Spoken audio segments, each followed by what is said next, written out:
In this video, how to fix this error when trying to install apps in Windows 7. To fix it, you need to install some security updates. On the first try, you can search and then install this KB. I'm using Windows 7 Service Pack 164-bit.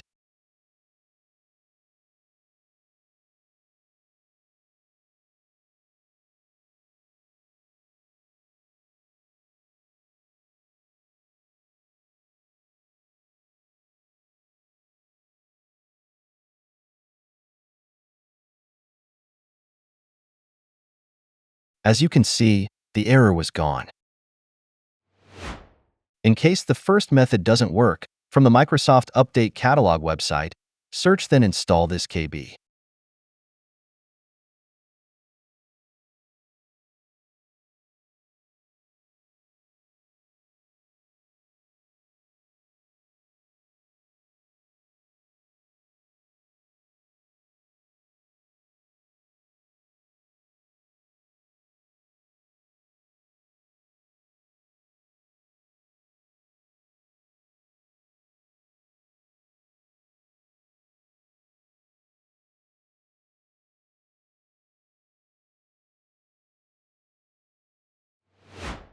In the last try, you can check then install all updates from the Windows Update.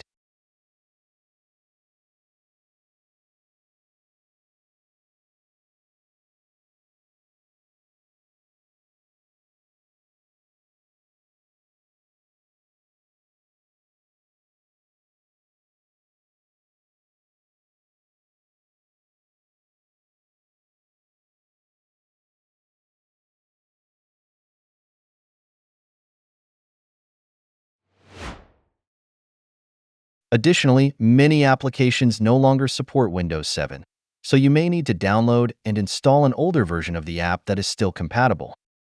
For example, to install the GitHub desktop app on Windows 7, you'll need version 3.2.4 of the installer.